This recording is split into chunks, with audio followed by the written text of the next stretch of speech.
Tonight, first they opened the floodgates, now they've closed the river. Shipping is barred from part of the Mississippi at a potential cost of tens of millions. I'm Katie Couric, also tonight with the head of the IMF jailed on sex assault charges. A former employee says she warned the organization about his attitude toward women 3 years ago. Schwarzenegger's confession, the infidelity that broke up the marriage of one of the most prominent political couples in America. And can that second cup of coffee, or maybe a third or fourth, reduce the risk of prostate cancer? From CBS News World Headquarters in New York, this is the CBS Evening News with Katie Couric.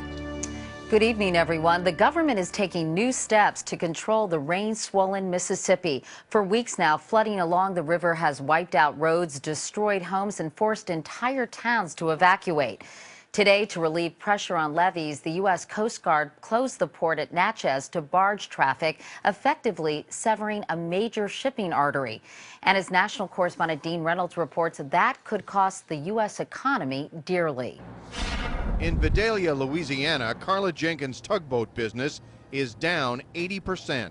I would say probably $70,000 to $80,000 a week, which for a small company is quite a lot of money. Her tugboats are usually out pushing barges on the Mississippi now, but orders have been short because flooded Midwestern farmers had less grain to move for export. Now, with the decision to close the river to barge traffic for 15 miles from the port of Natchez, plus a second stoppage near Morgan City, things just got worse. We're going to do everything we can to hang on to our people, but when there's no work, there's no work. The river at Natchez is 3 feet higher than its record, but closing the river at any point threatens to back up the conga line of commerce usually plying its waters. Experts say a larger closure all the way to New Orleans could cost the U.S. economy $300 million a day. But the Coast Guard said the barge traffic and the wake it stirs up would put too much pressure on the fragile flood walls. On Saturday, the Army Corps of Engineers opened the floodgates at a spillway to relieve pressure on the main levee systems. This latest move to stop barge traffic is yet another desperate attempt by authorities to tame the Mississippi. So while actual flooding around here may not be so apparent yet, the steps taken to keep that from happening are already having an economic impact up and down the Mississippi. Katie? Dean Reynolds in Baton Rouge tonight. Dean, thank you. Now to the case of Dominique Strauss-Kahn. Pressure is building on him to step down as the head of the International Monetary Fund. Strauss-Kahn is in a New York City jail tonight, accused of sexually assaulting a maid at a luxury hotel. Today we heard from her lawyer and from another woman who says she warned the IMF about Strauss-Kahn. Michelle Miller has the latest. It's a stunning turn. This wealthy and powerful titan, accustomed to luxury accommodations, now inhabits an 11 by 13-foot cell at this jail on Rikers Island. Dominique Strauss-Kahn is being held alone in protective custody. Today, the 62-year-old politician is eating the same food as 11,000 other inmates, with only 1 hour of exercise a day. His alleged victim, a 32-year-old African woman and mother of a teenage daughter, is in hiding. Her lawyers say now she knows that it's her word against a man who is powerful and rich in the world, and she is grateful to be in a country where her rights are equal to his. And there may be more charges. The attorney for a French writer who claimed in an interview 9 years ago that Strauss-Kahn sexually assaulted her now says she'll file a formal complaint against him.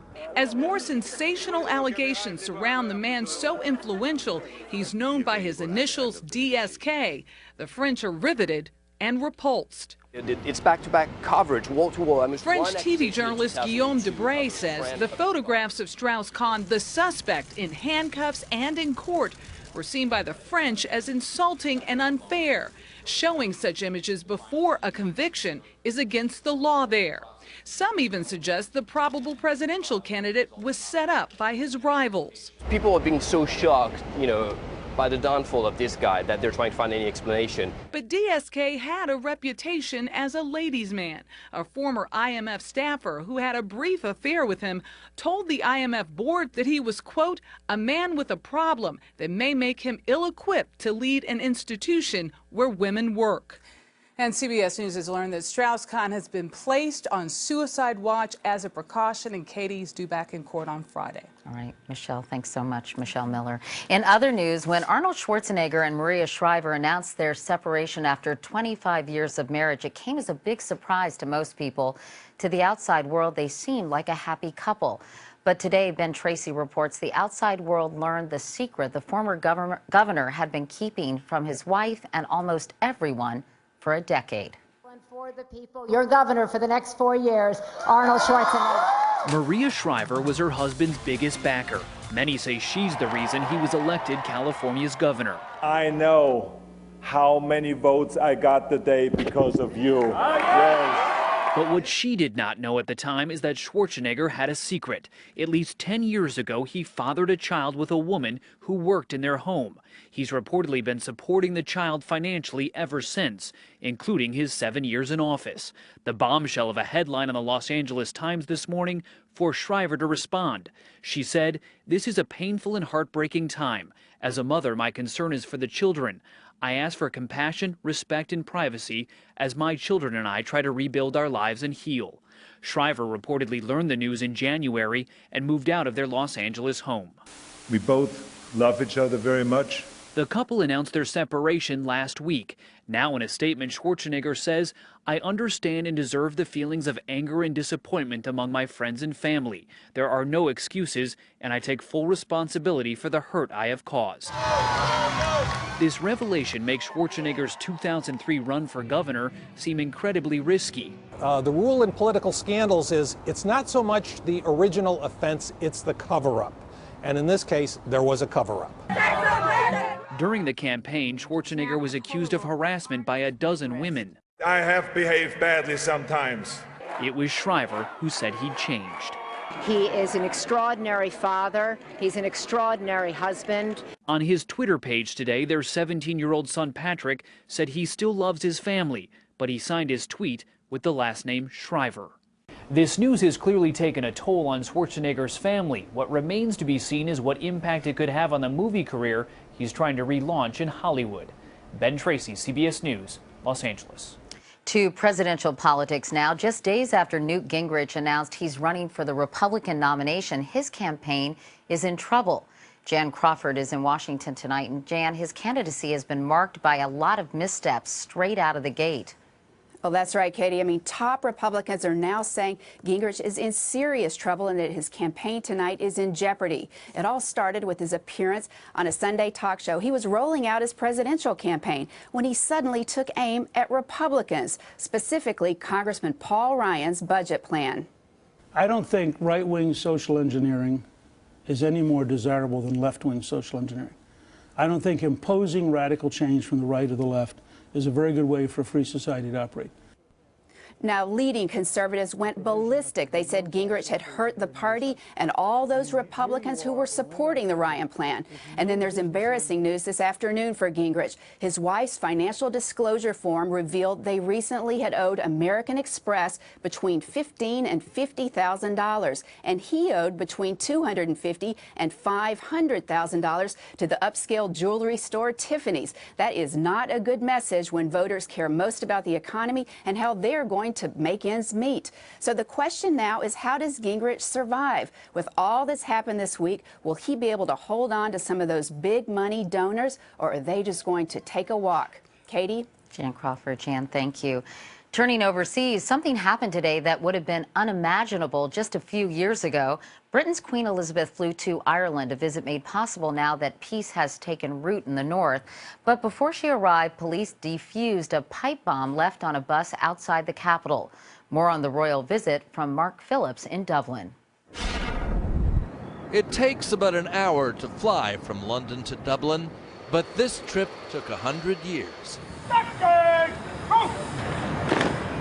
100 years since an English monarch walked the ground her ancestors had ruled for 5 centuries. And my, how things have changed in their absence. No bowing to British monarchs now. From President Mary McAleese, just a handshake, gratefully accepted. Not everyone welcomed the visit. Perhaps 100 protesters made their feelings known, as did the Irish government. No protests allowed.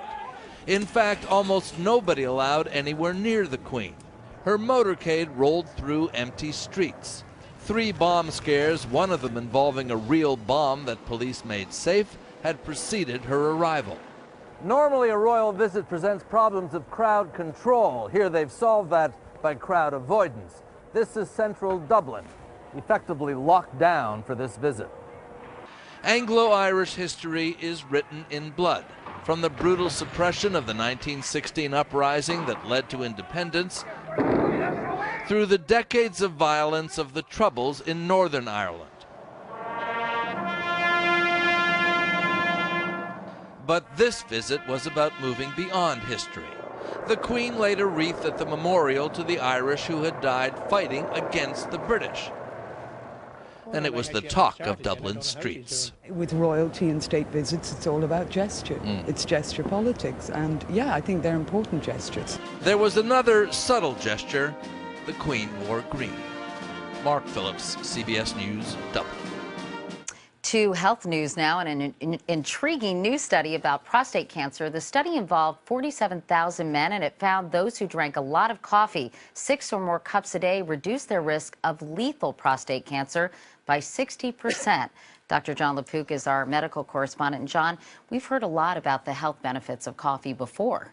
Right. There's an emerging evidence that may help lower the risk of Parkinson's, liver cancer, cirrhosis, even diabetes, but never anything like this, where drinking even 1 to 3 cups a day lowered the risk of dying from prostate cancer by 30%. Why do they think coffee is so beneficial? Is it the caffeine, or what is it? It's specifically not the caffeine, because men who drank decaf had the same benefit. There are a lot more things in those coffee beans, Katie, than just caffeine. Antioxidants, things that lower inflammation, that may be helping. There are things in those coffee beans that can lower, at least theoretically, the levels of insulin and testosterone. Now, those hormones are things that can fuel cancer growth, so lowering them could put the kibosh on the cancer. So what should men do? Should they head out to Dunkin' Donuts and Starbucks stat? No, there's a lot more research to be done, Katie. All right. Dr. John LaPook. John, thanks so much. And coming up next here on the CBS Evening News, possible cancer-causing chemicals found in products that are supposed to protect infants.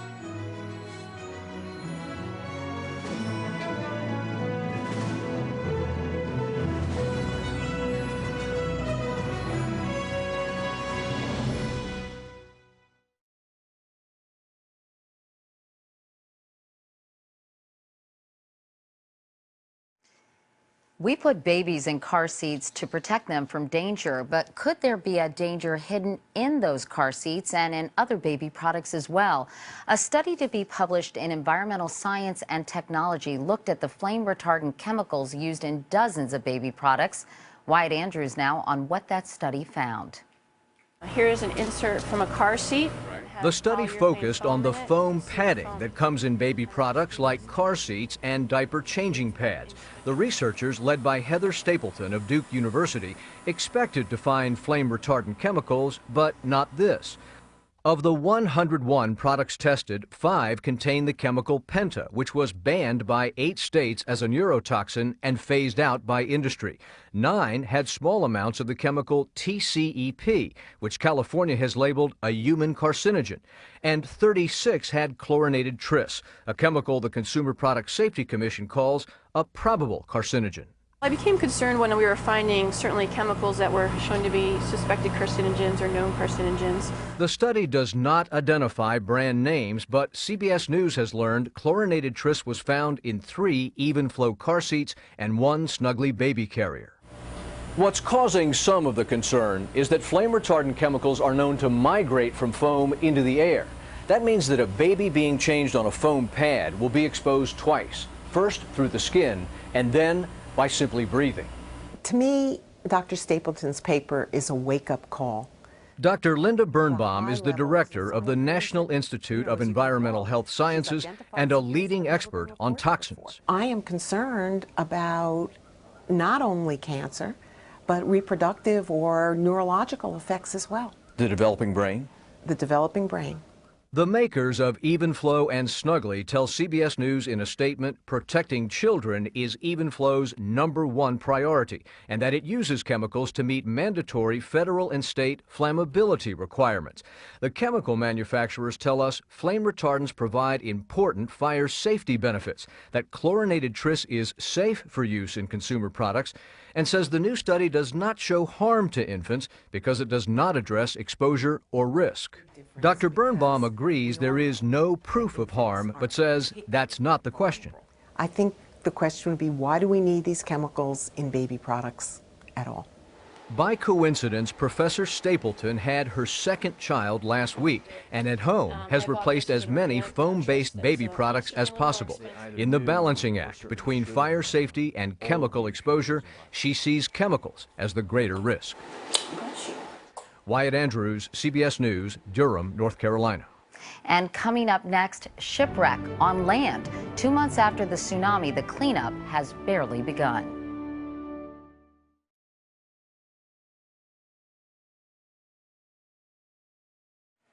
It has been 2 months since the devastating earthquake and tsunami hit Japan, and the Fukushima Daiichi nuclear plant is still leaking radiation. But the plant's operator said today the crisis should be over by next January. The UN Atomic Agency is sending a team next week to help. The earthquake and tsunami killed about 25,000 people, and a huge section of Japan's fishing community was washed away. Lucy Kraft visited one city where reminders of the disaster are everywhere you look. The tsunami transformed Japan's fishing mecca into the world's biggest ship graveyard. Thousands of boats, from ocean vessels to light skiffs, washed ashore where they remain stranded. Marooned and useless, the vessels tower dangerously where stores and homes once stood. One of my employees watched the ship move right down our street, and there it has stayed after the waters receded.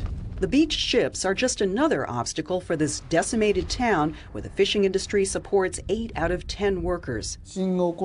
Town Mayor Shigeru Sugawara is frustrated. The ships are standing in the way of fixing our roads and disposing of debris. Also, these ships are extremely important to us economically. We need to get as many ships as possible back in the water. The giant waves that wash ships inland have left the area literally drowning in all kinds of debris. There just isn't enough room to dump it all. Tens of millions of tons of debris, pieces of wood, twisted metal, broken machinery, showing how little progress has been made since the tsunami brought these 140-ton ships to rest on the streets of downtown Kesennuma. In this prefecture alone, mountains of tires, refrigerators, and household belongings are so vast they add up to 23 years worth of garbage. We're telling people the cleanup will take 3 years. But to tell the truth, we have no idea how much manpower and machinery this will require. The gargantuan cleanup has also been slowed because soldiers must sift through every inch of debris in hopes of finding more of the over 10,000 victims still missing. A tsunami that lasted minutes will take an estimated 10 years to recover from. Lucy Kraft, CBS News, Kesennuma, Japan.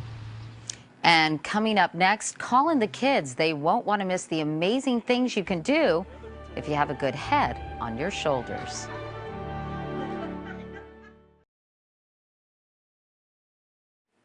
And finally tonight, consider the toothpick, that most humble of manufactured products. A simple sliver of wood. It can hold a sandwich together, spear an olive, and of course get that little piece of lettuce out of your teeth. That's about it. Or is it? Here's John Blackstone. Those who see it are amazed at what Scott Weaver has built with just glue and toothpicks. A vision of San Francisco, from its cable cars to its rows of Victorian houses. This is art. This is not just toothpicks. This is art. Why toothpicks? Why not?